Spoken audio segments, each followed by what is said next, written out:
Здравствуйте, дорогие друзья! Очень приятно вас всех опять увидеть. Спасибо, что вы смотрите мой канал Volko the Russian. Hello, my dear friends. Welcome to Volko the Russian. I'm a former Australian resident. I'm a former Australian citizen. And I'm a multiple business owner. Sold all my stuff, sold my businesses, sold my cars. And I have relocated my entire life to Russia. I currently have businesses that trade within India, trade within New Zealand, Australia, New Caledonia, and Austria, and hopefully soon the Russian Federation. That being said, guys, this video is about the climate that we are in at the moment. It's been a big week for negotiations. It's been a big week for peace talks because this week, as you've seen in my other videos, we have broken down the European peace plan. We've broken down Trump's original US peace plan. For the sake of this video, we're going to call one of the peace plans the EU peace plan, the second the US peace plan, just for reference. So, today, Thursday, marks the day that Zelensky was meant to either agree or decline on the US peace plan. At the moment, we haven't seen much signaling whether or not he agreed to anything. But what we do know is this. Zelensky has been in contacts with the US. We know that he's currently in the United States of America and he's deep in negotiations. So what we're going to do is we're going to go through some of the news to see where this peace plan is, see where it's progressing, who's potentially putting a stop on it or who wants it to fail, and then we can explore from there. Guys, I hope you're enjoying the content. If you are, please leave a comment down below. Let us know where you're watching from, what part of the world you're from. If you've ever been to Russia, if you understand Russian politics, maybe even what side you're on in this particular conflict. And I'd love to hear from all of you. Right, let's get into it. So, what we're going to do, guys, we're going to break down some of the news stories. The big one that's kind of come up just today was the US wants Ukraine peace deal before security guarantees. Now, from the news, basically it's been revealed that Zelensky is asking for US security guarantees before the signing of any peace agreement. Now, if you guys watched my previous videos, you would have noticed the one topic that keeps coming up is the US getting shoehorned into any major discussion regarding security guarantees. The Europeans are almost non-existent in it. When it comes to security guarantees, the United States keeps getting put in. Obviously, nothing's going to happen without the United States. That being said, the Zelensky regime wants US commitment, but it's a funny situation because it doesn't want to quite accept the US terms. It runs to the EU when it struggles to get the US support that it requires. The EU don't want to put the same security guarantees behind Ukraine, so it's kind of like, you know, mommy and daddy fighting sort of thing, but Zelensky wants more of daddy's support, being Trump, and doesn't want mommy's support too much in the sphere of actual military defense. I'm sure they will if the US come on board, but in the meantime, it's more the US that has to be involved. So guys, what we're going to do is we're going to read one of these articles, and we're going to see where it's at. So it reads, US Secretary of State Mark Rubio has told EU officials that Washington wants Ukraine to sign a peace deal before it agrees to any security guarantees. Politico reported on Wednesday, citing sources. Kyiv has been seen seeking formal security assurances from its Western sponsors and insists they should come before a peace agreement. Moscow has said it does not oppose security guarantees in principle, but insists that they must not be one-sided and aimed at containing Russia, and should come after a peace deal, not before. According to Politico, Rubio told the EU officials that the US views security guarantees for Ukraine as a priority, but as a separate issue from other parts of a peace deal. He reportedly signaled that US President Donald Trump will discuss the guarantees with Ukrainian leader Vladimir Zelensky after Kyiv approves the US peace plan proposed this week. So guys, a lot to digest there. Effectively, they're still to and froing. They're still to and froing on what's going to happen. What I see this is Zelensky trying to buy time. He's trying to throw in caveats which are difficult to navigate because you can't do the security guarantees now. Well, what's the point of the security guarantee if we haven't reached the details of the peace agreement, right? Like, the peace agreement is going to be the bread and butter. The security guarantees, as we've said before, is the enforcement arm of whatever the peace agreement is. So without the peace agreement, there's no point to the security guarantees. So he's playing shitty diplomacy, to put it bluntly.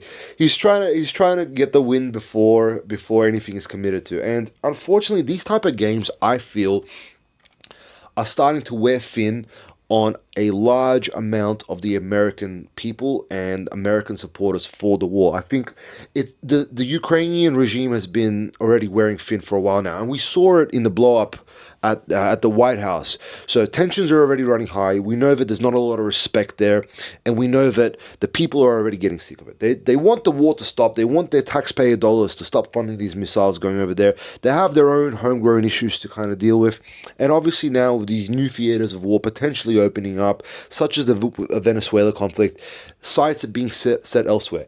I mean, considering, I believe it was 32% of the US's battle group is stationed around Venezuela at the moment, at sea, I should say. So docked, harbored around Venezuela. So obviously something's happening there. There's a lot of missiles, there's a lot of weaponry there. It seems the Ukrainian conflict for the Americans is more in the rearview mirror. They want to wrap it up, they want to close it off, and they want to move on to the next thing. What that means for Zelensky is he's living on borrowed time, and all of us watching this knows this. Every single day that moves forward, Russian troops are advancing town by town, and this was even confirmed by some of the most, let's call them ideologically driven supporters of the Zelensky regime, such as your Azov and Krakow battalions, and even they're confirming that the Russian forces now, they're not just taking over towns, they're taking over entire sectors. So that means that effectively the Ukrainians aren't in a full retreat, but they're pretty much as close as it gets without sounding a general retreat. Now, at this rate, how much longer the Ukrainians have, it's anyone's guess. I guess it depends how many more people they can body snatch from the streets, and how much more weapons they can kind of throw at suppressing the advancing Russians, which at this stage, as we said, is not looking good. I do believe that there's going to be significant pressure on Zelensky this week to commit to the deal. Zelensky's only hope going in there is that he's got the EU behind him, who are just trying to push him to stay in the war, and they're just telling him all the stuff he wants to hear. But Zelensky, I think for the first time in a long time, needs to make a proper conscious decision, and that decision will be weighing up the pros and cons of, do I piss off the US and then please the EU, or do I piss off the EU and please the US? Pleasing the EU, not going to get the US support, militarily speaking. Pissing off the US, military support, financial support, and potentially political support from the EU dies down. So it's definitely a choice. I think most people watching this channel, I would like to think that most of you would think the US peace plan is the better of the two options. I do know in Facebook comments and whatnot, there's a lot of people saying, well, you shouldn't reward the aggressor with land. To you, I would also like to recommend, or remind, I should say, that the US has the most amount of military bases on the planet, and they've also been the aggressor for the past 40 years or so in multiple theaters of conflict. So it's kind of interesting to hear your thoughts on aggression and let's just say taking over countries with military force, considering the amount of military force enacted by the United States over the past 40 years. That being said, this is not about that particular topic. This is about the Ukrainian war. Let's keep moving on. The next part of it, I feel that there's certain European states that see the writing on the wall. They're seeing that the logical choice will be Zelensky going with the American peace plan, because it's the more logical, easier to digest one, right? And yes, there's going to be a lot of things that they're going to have to shave down, be it from the amount of troops that the Ukrainians can have, and so on and so forth. I believe the number was the European Union wanted 800,000. Trump proposed 600,000 and the Russians are at about 100,000. So there's quite a few different levels there to kind of work within. I do not believe the Russians will say yes to anything over 100,000 because, guys, you got to understand, a troop force of 300,000 troops is still a significant army. It's no joke. That's a big force. So I don't think the Russians will say yes to that after fighting all this time. So keep that in mind. Now, guys, let's move on to some of these Baltic nations and see what they're trying to say. So, guys, up next, we're going to talk about the Baltics, our favorites, right? Now, the Latvia, Estonia, and Lithuania in particular have had this extreme position on Russia, and I would say they've been leading the charge on Russophobia for whatever reason. So they're getting affected economically by it, right? And look, there's no surprise. They've been trading for generations with Russia. A lot of people there speak Russian, understand Russian. Now, look, as an Australian, I understand sometimes that the will of the government does not reflect the will of the people. So I personally do not like to insult nations as a whole, right? We can talk about the government, the people themselves. I don't think necessarily all people are aligned with what the government has to say. So I'm going to read this next article to you to see what's happening. Basically, the Baltic nations want EU bailout after Russian sanctions backfire. We knew they were going to backfire. These sanctions have always been a loaded gun to the temple of the EU. And for whatever reason, they still went ahead with it, right? No logic there. Still, let's read the article. The European Commission will provide financial aid next year to the Baltic states, grappling with the economic fallout from the EU sanctions on Russia. Politico reported on Thursday, citing officials familiar with the plan. Tourism and investment have slumped across Estonia, Latvia, and Lithuania. Guys, just that alone. Russian tourism has slumped there. Because every time, which Russian's going to want to go to these Baltic states if you're being called the most horrible things, right? While cross-border trade has largely collapsed due to the loss of long-standing commercial ties with Russia. Anonymous EU officials told Politico the initiative is intended to boost the economies of the Baltic states and neighboring Finland, with Regional Commissioner Raffaello Fido expected to lead the effort as the countries head to Brussels with an extensive list of demands. The aid plan will reportedly be discussed with Eastern European leaders summit at the Helsinki next month. Skeptics, however, warn that any near-term support Fico can offer will be limited, within the EU's 7-year budget already running low and the scale of the challenges far greater than the funds available. All four nations share a border with Russia and have imposed multiple rounds of sanctions since 2022 while tightening entry rules for Russian citizens. In doing so, Finland, Estonia, Latvia, and Lithuania have all taken a hit. Now, these Baltic states, for whatever reason, like as I said, have just gone and as the spearhead against Russophobia. I don't understand what these leaders are thinking, because when you look at the military strength of these countries combined, it's they wouldn't last a day. So their entire play is hope to God that NATO that NATO protects them in the case of any war, right? And they themselves can't really contribute. They can't contribute economically. They can't contribute militarily. But they're the loudest to kind of go ahead and bark at Russia, if you will. As I said, I don't like to insult nations or the people of nations, but there's often a parallel between a certain small dog and these particular nations as far as their way of dealing with, let's say, geopolitics. I think it's a good kind of parallel at this point in time, and it's nothing against the people. It's just a really sad state of affairs that they have allowed themselves to be led down this path. Trade with Russia has been good. They share language. A lot of people there speak the Russian language. They're all Slavic. There's no reason to have any negativity towards the Russians. There really isn't. But here we are.